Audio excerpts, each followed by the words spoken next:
Hello guys. मैं हूं आपके एजुकेटर माया खिच्ची और मैं लेके आई हूं आपके लिए BSc first year cell biology का एक बहुत ही इंपॉर्टेंट टॉपिक। वो है लाइसोसोम एंड डिजीज। लाइसोसोम से होने वाले रोग के बारे में आज हम चर्चा करेंगे। लाइसोसोम के अंदर हमें पता है कि बहुत सारे एंजाइम्स पाए जाते हैं।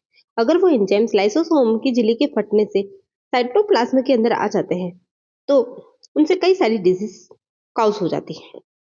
तो लाइसोसोम से कौन कौन सी डिजीज हो सकती है उनके बारे में आज हम चर्चा करेंगे। चलिए आज की क्लास को हम स्टार्ट करते हैं। लाइसोसोम एवं रोग, लाइसोसोम एंड डिजीज। सबसे पहला रोग होता है कैंसर। लाइसोसोम से ब्लड कैंसर होता है। ब्लड कैंसर का कारण होता है लाइसोसोम। कैसे होता है कि लाइसोसोम के अंदर हमने पढ़ा था कि डीएनएच नाम का एंजाइम पाया जाता है। उस एंजाइम की वजह से जो क्रोमोसोम होते हैं उनको नुकसान पहुंचाया जाता है, जिससे क्या हो जाता है, ब्लड कैंसर हो जाता है। आर्थराइटिस डिजीज भी देखने को मिलती है लाइसोसोम की द्वारा। लाइसोसोम जो होते हैं वो कार्टिलेज को विघटित कर देते हैं, जिससे आर्थराइटिस नामक डिजीज हो जाती है। फिर सिलिकोसिस डिजीज। लाइसोसोम के द्वारा प्लाज्मा मेम्ब्रेन के द्वारा सिलिका का प्रवेश हो जाता है एंडोसाइटोसिस की प्रक्रिया के द्वारा, और लाइसोसोम जो होता है वो इसको सिलिसिक अम्ल के अंदर कन्वर्ट कर देता है, जिससे कि आगे जाकर सिलिकोसिस डिजीज हो जाती है। जो सिलिसिक एसिड जो होता है वह जाके फेफड़ों के अंदर असर करता है और फेफड़ों के को क्षति पहुंचाता है, नुकसान पहुंचाता है, और उसके अलावा फाइब्रोसिस डिजीज करता है कनेक्टिव टिश्यू के अंदर, और ये दोनों डिजीज क्या हो जाती है, सिलिकोसिस कहलाती है। एस्बेटोसिस। एस्बेटोस जो पार्टिकल होते हैं उनका संचयन हो जाने से एस्बेटोसिस डिजीज होती है। फिर आता है गॉट डिजीज। ये जो होते हैं संधियों के अंदर होती है, जिससे कि दर्द अनुभव होता है, और ये गॉट डिजीज भी लाइसोसोम के कारण होते हैं। एनोक्सिया और एसिडोसिस नामक डिजीज भी लाइसोसोम के द्वारा होती है। संग्रहण रोग, स्टोरेज डिजीज। लाइसोसोम के द्वारा कई कार्बोहाइड्रेट और वसा का जो संश्लेषण स्टोर हो जाता है, संग्रहण हो जाता है, जिसकी वजह से और कई सारे डिजीज देखने को मिलते हैं, वो हम आगे डिटेल में पढ़ेंगे। सबसे पहले बात करते हैं कैंसर की। तो लाइसोसोम में डीएनए एंजाइम उपस्थित होता है जो गुणसूत्रों को विखंडित कर देता है।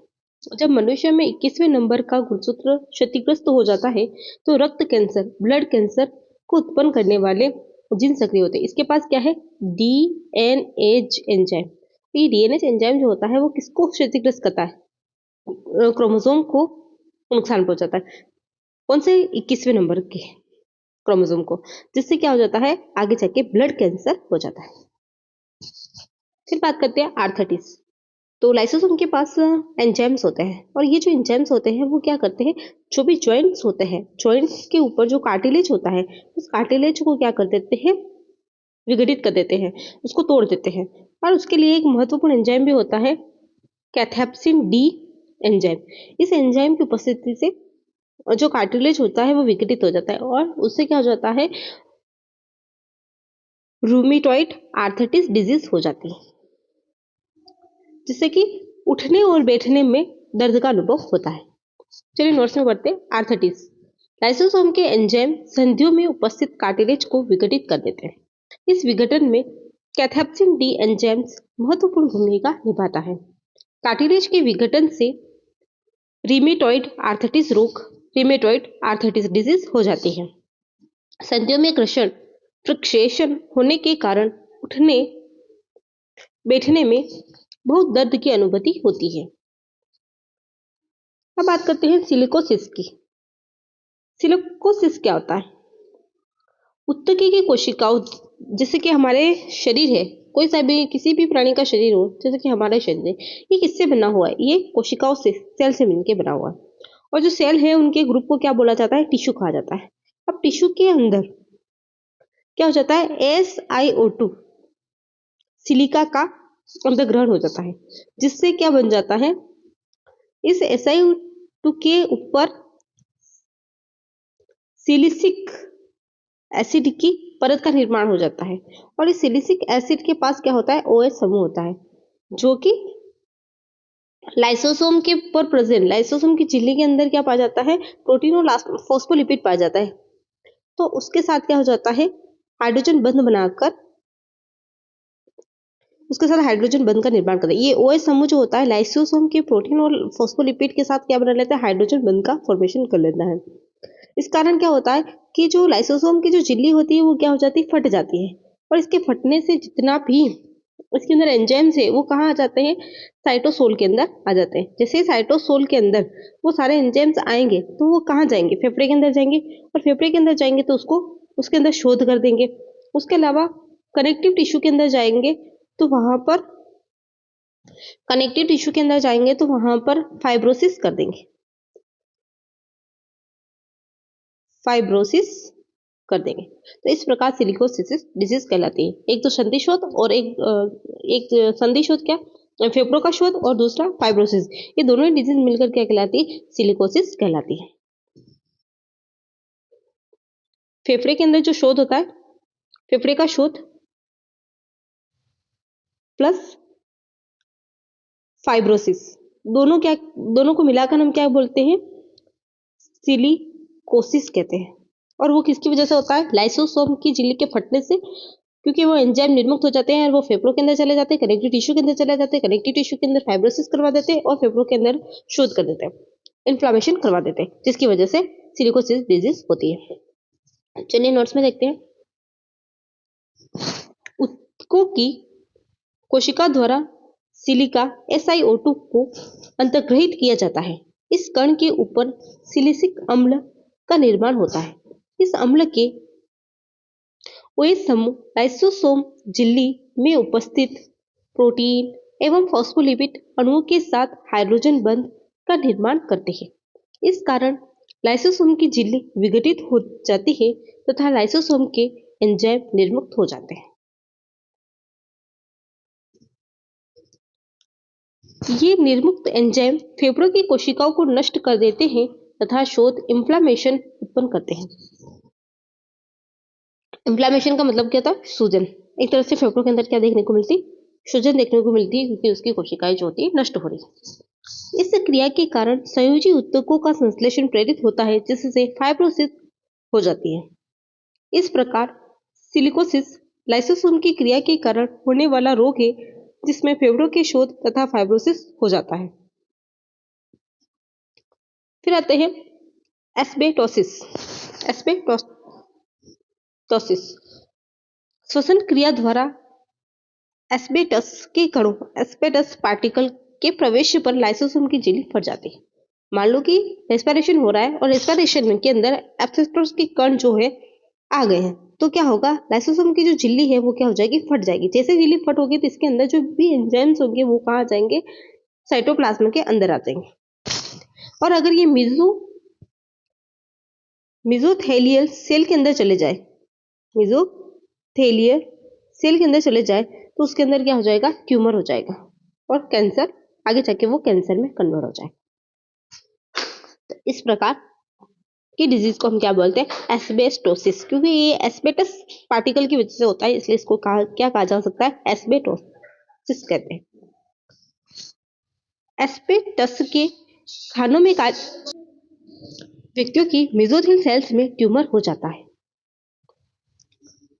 अब बात करते हैं गॉट डिजीज की। तो गॉट डिजीज कैसे होता है, जैसे कि हमें पता है कि जो सेल्स होती है उसके बाहर अगर कोई क्रिस्टल सॉलिड पाया जाता है, जैसे कि सोडियम यूरेट के क्रिस्टल है, तो प्लाज्मा मेम्ब्रेन के द्वारा उसकी क्या हो जाती है, फेगोसाइटोसिस हो जाती है। जैसे ही सोडियम यूरेट के जो क्रिस्टल होते हैं वो कोशिका के अंदर प्रवेश करते हैं, तो इन क्रिस्टल, सोडियम यूरेट क्रिस्टल की वजह से क्या होता है, लाइसोसोम की जो झिल्ली होती है वो क्या हो जाती है, रप्चर हो जाती है, फट जाती है। और इसके जितने भी एंजाइम्स होते हैं वो कहाँ जाते हैं, साइटोप्लाज्म के अंदर आ जाते हैं। उसके जो भी एंजाइम्स होंगे वो कहाँ जाएंगे, साइटोप्लाज्म के अंदर आ जाएंगे। अब जैसे ही साइटोप्लाज्म के अंदर ये एंजाइम्स आते हैं तो अब ये एंजाइम्स कहाँ चले जाएंगे, जहां पर जॉइंट्स होते हैं, जहां पर जॉइंट्स पाए जाते हैं उन जॉइंट्स के बीच में जाकर फंस जाएंगे। इन एंजाइम के कारण जो जॉइंट्स होते हैं वहां पर क्या होता है, इन्फ्लामेशन हो जाता है। इन इन्फ्लामेशन की वजह से क्या हो जाता है, यहाँ पर जितने भी सोडियम यूरेट के क्रिस्टल है इन जॉइंट्स पे आकर वापस से जमा हो जाएंगे।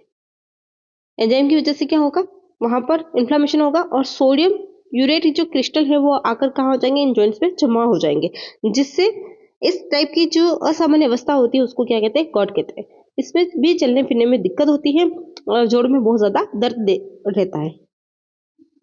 चलिए नोट्स में देखते हैं। गॉट सोडियम यूरेट के छोटे क्रिस्टल कोशिका में फेगोसाइटोसिस द्वारा प्रवेश करते हैं। इन क्रिस्टल के कारण लाइसोसोम की झिल्ली फट जाती है तथा एंजाइम निर्मित हो जाते हैं। इन एंजाइम के कारण जॉइंट्स में संधियों में शोध क्रिया होती है तथा संधियों पर सोडियम यूरेट के क्रिस्टल एकत्रित हो जाते हैं। इस असामान्य अवस्था को गाउट या गॉट कहते हैं। फिर आते हैं एनोक्सिया एवं एसिडोसिस। एनोक्सिया एवं एसिडोसिस। एनोक्सिया तथा एसिडोसिस की स्थिति में रक्त में लाइसोसोम एंजाइम की सांद्रता बढ़ जाती है। मतलब ब्लड जो है, ब्लड के अंदर अगर लाइसोसोम बहुत ज्यादा हो जाए, लाइसोसोम बहुत ज्यादा हो जाए तो इस कंडीशन को क्या बोलते हैं, एनोक्सिया और एसिडोसिस कहते हैं। अब आता है संग्रहण डिसीज, स्टोरेज डिसीज। यह बहुत ज्यादा इंपॉर्टेंट है। क्या होता है कि लाइसोसोम का निर्माण ही नहीं हो पा रहा है। कभी कभी क्या होता है, म्यूटेशन हो जाता है और इस म्यूटेशन की वजह से क्या होता है, लाइसोसोम का फॉर्मेशन नहीं हो पाएगा। अब लाइसोसोम का फॉर्मेशन जो है नहीं हो पाएगा या फिर लाइसोसोम के एंजाइम का फॉर्मेशन नहीं हो पाएगा। अगर लाइसोसोम के एंजाइम नहीं बनेंगे तो एंजाइम नहीं होने की वजह से क्या होगा, जो कार्बोहाइड्रेट होगा और जो फैट होगा वो क्या होगा, जितनी जरूरत है उससे ज्यादा एकत्रित हो जाएगा, जिससे कि क्या हो जाएगी, स्टोरेज डिजीज हो जाएगी। जैसे कि लाइसोसोम, अब यहाँ पर क्या हो गया, म्यूटेशन हो गया है। म्यूटेशन होने की वजह से यहाँ पर कोई एंजाइम ही नहीं बना। अब ये एंजाइम नहीं बना है तो कार्बोहाइड्रेट और जो फैट होते हैं वो ज्यादा बने रहेंगे क्योंकि इनका विघटन नहीं होगा। अब इनका विघटन नहीं होगा तो ये क्या कर लिए जाएंगे, स्टोर कर लिए जाएंगे। तो इनका स्टोरेज ज्यादा होने से क्या हो जाता है, स्टोरेज डिजीज हो जाती है। कई बार उत्परिवर्तन के कारण लाइसोसोम के एंजाइम निर्मित नहीं हो पाते हैं। इन एंजाइमों की अनुपस्थिति के कारण कोशिकाओं में कार्बोहाइड्रेट एवं वसा फैट का आवश्यकता से अधिक मात्रा में संग्रह हो जाता है। इसे संग्रह रोग, स्टोरेज डिजीज कहते हैं। अब कौन कौन से कौन कौन से जो सब्सटेंस है जिनकी डेफिशिएंसी से कौन कौन से रोग हो जाते हैं वो देख लेते हैं। तो लाइसोसोम एंजाइम के कारण होने वाले प्रमुख रोग, पहला जो डिजीज है, डिसऑर्डर है, वो है फ्यूकोसाइडोसिस, जो कि अल्फा फ्यूकोसाइडेज की डेफिशिएंसी से होता है। मेनोसाइडोसिस, अल्फा मेनोसाइडेज की डेफिशिएंसी से होता है। हंटर सिंड्रोम, आइड्यूरोनेट फॉस्फेट की डेफिशिएंसी से होता है। संफ्लिपो सिंड्रोम, ये हेपेरिन एंड सल्फेटेज की डेफिशिएंसी से होता है। गैंग्लियोसाइडेसिस, बीटा गैलेक्टोसाइडेज की डेफिशिएंसी से होता है। क्रेब डिजीज, बीटा गैलेक्टोसाइडेज की डेफिशिएंसी से होता है। टाइसेक डिजीज, हेक्सोस एमिनिडेज ए की डेफिशिएंसी से होता है। गाउचर डिजीज, बीटा ग्लूकोसाइडेज की डेफिशिएंसी से होता है। पॉम्स डिजीज, बीटा ग्लूकोसाइडेज की डेफिशिएंसी से होता है। वालमन डिजीज, एसिड लाइपेज की डेफिशिएंसी से होता है। फिर आता है सिस्टिनोसिस, ये जो होता है एक्यूमुलेशन ऑफ सिस्टीन की वजह से होता है। सिस्टीन एक एमिनो एसिड है और उसका बहुत ही ज्यादा संग्रहण हो जाता है, तो उससे कौन से हो जाती है डिजीज, सिस्टिनोसिस नामक डिजीज हो जाती है या फिर रोग हो जाता है। तो ये वाली जो टेबल है ना वो बहुत ज़्यादा इंपॉर्टेंट है, बहुत ज़्यादा इंपॉर्टेंट है। अगर किसी की भी डेफिशिएंसी से कोई सा भी रोग पूछा जा सकता है तो यहाँ पे सारे डिजीज के नाम लिखे हो, यहाँ पर कौन से जो एंजाइम है उसकी डेफिशिएंसी से कौन सी डिजीज हो जाएगी वो बात यहाँ पर लिखा हुआ है।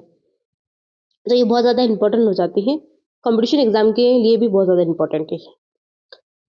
फिर उसके बाद आते हैं कीमोथेरेपी में लाइसोसोम की भूमिका, role of lysosome in chemotherapy.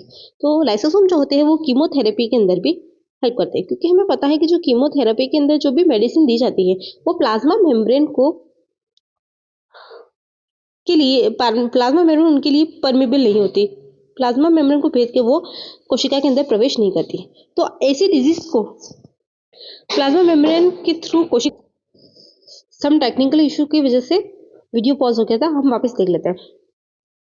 Chemotherapy में लाइसोसोम की भूमिका क्या है, हम ये पढ़ रहे थे कि हमें पता है कि जो कीमोथेरेपी होती है उसके अंदर जो भी अपने को मेडिसिन दी जाती है, वो जो मेडिसिन होती है कीमोथेरेपी के अंदर जो यूज होने वाली मेडिसिन होती है, वो जो हमारी प्लाज्मा मेम्ब्रेन होती है उसको पार करके कोशिका के अंदर प्रवेश नहीं कर सकती है। मतलब वो इम्परमेबल होती है प्लाज्मा मेम्ब्रेन उन औषधियों के लिए। तो इसलिए क्या होता है, प्लाज्मा मेम्ब्रेन के ऊपर कुछ वेक्टर लगे होते हैं, तो उन वेक्टर के साथ इनका एंडोसाइटोसिस कराया जा सकता है। तो किस प्रकार इनका तो एंडोसाइटोसिस के द्वारा इनको, मतलब किसी वेक्टर के साथ बांध के फिर एंडोसाइटोसिस के द्वारा इनको कोशिका के अंदर प्रवेश करवाया जाता है।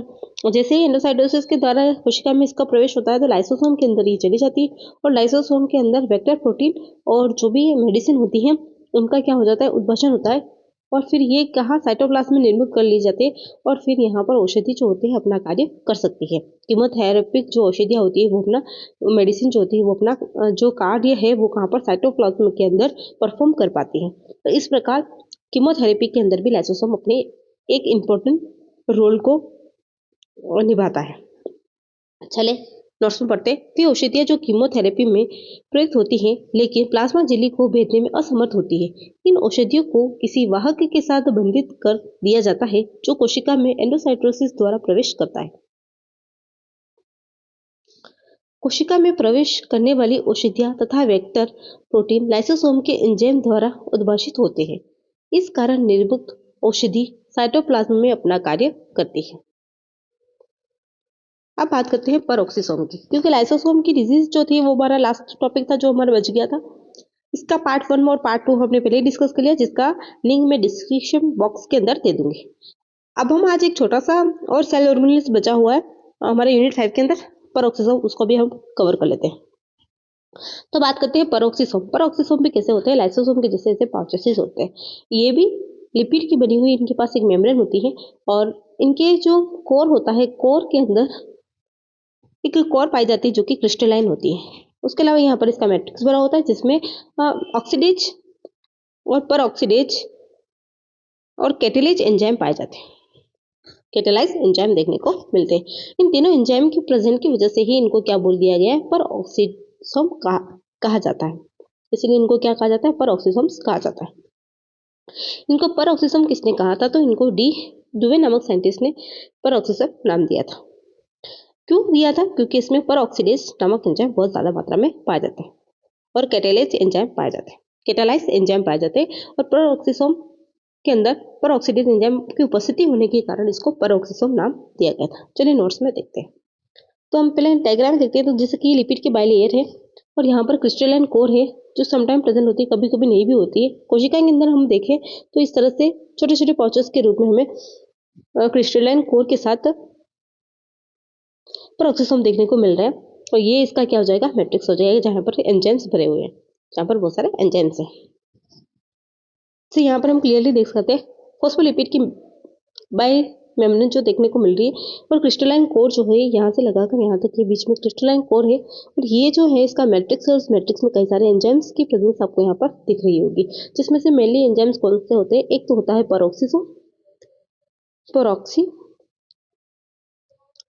परऑक्सीडेज, और एक होता है कैटेलेज। ये दो ही एंजाइम जो होते हैं इसके अंदर बहुत ज्यादा मात्रा में पाए जाते हैं, जिसकी वजह से इसको परऑक्सीसोम कहा जाता है। चलिए हम नोट्स में देखते हैं। परऑक्सीसोम शब्द प्रतिपादन डी डुवे ने 1969 में उन सूक्ष्म पिंडों के लिए किया जिनमें परऑक्सीडेज तथा कैटेलेज एंजाइम प्रचुर मात्रा में उपस्थित होते हैं। इनमें विघटन क्रियाओं के दौरान हाइड्रोजन पेरोक्साइड H2O2 का उत्पादन होता है। ये पेरोक्सीडेज और कैटेलेज जो एंजाइम होते हैं वो हाइड्रोजन पेरोक्साइड का निर्माण करते हैं। ये विघटन किसी भी चीज को अगर तोड़ेंगे तो लास्ट में किसका फॉर्मेशन होगा, हाइड्रोजन पेरोक्साइड का फॉर्मेशन होगा, इसीलिए इसको पेरोक्सीसोम कहते हैं। ये इकाई कला झिल्ली द्वारा आवृत संरचना होता है। इसके अंदर एक ही झिल्ली देखने को मिली थी हमें, इसलिए इसको सिंगल मेम्ब्रेन ऑर्गेनेल्स भी कह सकते हैं। जिसमें सूक्ष्म कणिकीय पदार्थ उपस्थित होते हैं जो संघनित होकर न्यूक्लियोइड का निर्माण करते हैं। न्यूक्लियोइड विहीन पेरोक्सिसोम को माइक्रो पेरोक्सिसोम कहते हैं। ऐसा कि जैसे कि इसके अंदर छोटे छोटे कण पाए जाते हैं और ये सम्मिलित होकर एक न्यूक्लियोइड का फॉर्मेशन कर लेते हैं। और जिसके अंदर न्यूक्लियोइड नहीं होता है उसको हम क्या बोलते हैं, माइक्रो पेरोक्सिसोम कहते हैं। जैसे कि डायग्राम में देखेंगे कि यहाँ पर ये सारे संगठित होकर ये जैसे एक पूरी, यहाँ पर एक पूरी जो है ना झिल्ली की तरह झिल्ली जैसा दिख रहा है, और इस झिल्ली को ही क्या कहा जाता है, न्यूक्लियोइड कहा जाता है। इस झिल्ली को ही क्या कहा जाएगा, न्यूक्लियोइड कहा जाएगा। तो न्यूक्लियोइड का फॉर्मेशन, जिनमें न्यूक्लियोइड नहीं होता है उनको क्या बोला जाता है, माइक्रो पेरोक्सिसोम कहा जाता है। ठीक, चलिए अब नोट्स में देखते हैं। अब हमने बात की कि इसके अंदर एंजाइम्स पाए जाते हैं। तो कौन कौन से एंजाइम्स पेरोक्सिसोम के अंदर पाए जाते हैं? पेरोक्सिसोम में निम्नलिखित एंजाइम पाए जाते हैं। कौन कौन से होते हैं? यूरिक एसिड ऑक्सीडेज एंजाइम पाया जाता है, डी एमिनो एसिड ऑक्सीडेज पाया जाता है, अल्फा हाइड्रोलाइटिक ऑक्सीडेज पाया जाता है, एनएडीएच ग्लाइको ऑक्सिलेट रिडक्टेज पाया जाता है, एनएडीपी आइसोसिट्रेट डिहाइड्रोजिनेज पाया जाता है, और केटेलाइज जो एंजाइम है वो पाया जाता है। कैटालाइज जो एंजाइम है वो इसके अंदर देखने को मिलता है। सबसे ज्यादा तो पेरोक्सिडेज पाया जाता है और दूसरा कैटालाइज पाया जाता है। उसके अलावा भी कुछ एंजाइम्स होते हैं जो कि हमने पार्ट ए के अंदर पूछ लिए जाएंगे। पार्ट ए के अंदर पूछ लिए जाएंगे कि पेरोक्सिसोम के किन्हीं 5 एंजाइम के नाम लिखो, तो ये सारे एंजाइम भी याद होने चाहिए। कौन कौन से? Uric acid oxidase, D amino acid oxidase, alpha hydrolytic oxidase, NADH glucose oxalate reductase, NADP isocitrate dehydrogenase और केटेलाइज। अब बात करते हैं उत्पत्ति की। तो पेरोक्सिसोम की उत्पत्ति कैसे हुई? तो हमें पता है कि पेरोक्सिसोम की जो उत्पत्ति है वो एंडोप्लाज्म रेक्टिकुलम से हुई। ऐसा हम कैसे कह सकते हैं? क्योंकि पेरोक्सिसोम और लाइसोसोम में कोई ज्यादा फर्क नहीं। लाइसोसोम के अंदर हाइड्रोलाइटिक एंजाइम देखने को मिलते हैं, वही पेरोक्सिसोम के अंदर पेरोक्सिडेज और कैटालेज एंजाइम पाए जाते हैं। लाइसोसोम की उत्पत्ति भी ईआर से होती है, एंडोप्लाज्म रेक्टिकुलम से होती है। तो उसी प्रकार जो पेरोक्सिसोम जो होते हैं उसकी भी ओरिजिन जो होगी एंडोप्लाज्म रेक्टिकुलम के द्वारा होगी। अब जो एंडोप्लाज्म रेक्टिकुलम है उसकी सतह पर क्या पाए जाते हैं? राइबोसोम पाए जाते हैं। ये जो राइबोसोम जो होते हैं वो क्या करते हैं? ये राइबोसोम जो होते हैं वो क्या करते हैं? ये राइबोसोम पेरोक्सिसोम के जो एंजाइम होते हैं उनका संश्लेषण करते हैं।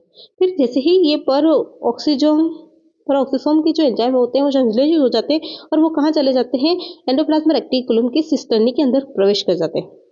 सिस्टर्नी के अंदर प्रवेश करने के बाद ये क्या कर देते हैं? यहाँ से बडिंग होती है और इस बडिंग के द्वारा पेरोक्सिसोम का फॉर्मेशन हो जाता है। तो इस प्रकार पेरोक्सिसोम का फॉर्मेशन देखने को मिलता है। पेरोक्सिसोम की उत्पत्ति सामान्यतः एंडोप्लाज्म रेक्टिकुलम से होती है। इनके एंजाइम राइबोसोम द्वारा संश्लेषित होते हैं जो एंडोप्लाज्मिक रेक्टिकुलम के सिस्टर्नी में चले जाते हैं। इन सिस्टर्नी से पेरोक्सिसोम का निर्माण होता है। अब बात करते हैं क्या काम करता है पेरोक्सिसोम। तो अगर मैं बात करूं कि प्लांट के अंदर पेरोक्सिसोम जो होता है फोटो रेस्पिरेशन करता है।